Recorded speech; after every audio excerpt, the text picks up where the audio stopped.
Good day, Madam and Sir. My name is Marie Cadena Annang. I am 29 years old. I am from the Philippines.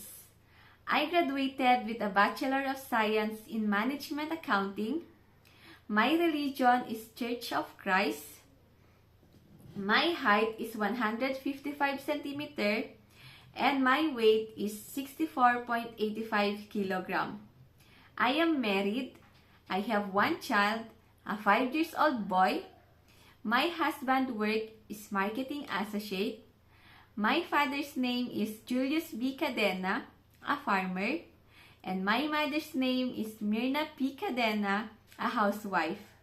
I have 3 siblings and I am the eldest one. I have more than 2 years of working experience in the Philippines as a domestic helper in the year 2016 to 2018. I have served 4 members in the family, 1 working couple, a 9 years old girl, and a 4 years old boy.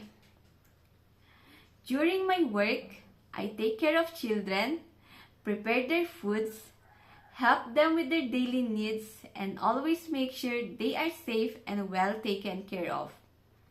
I also do household chores such as cleaning, washing and ironing of clothes, cooking simple meals, and always make sure the house is clean. This will be my first time applying work abroad, but I am very eager to learn, to follow rules, and to do well with my future employer. I would like also to say that I do not have any bad habits. I do not drink alcohol, I do not smoke, and I do not have any tattoos. I am honest, hardworking, and respectful person. I want to work in Hong Kong because I want to earn high salary and I want to help my family. My family is very supportive with this decision I made.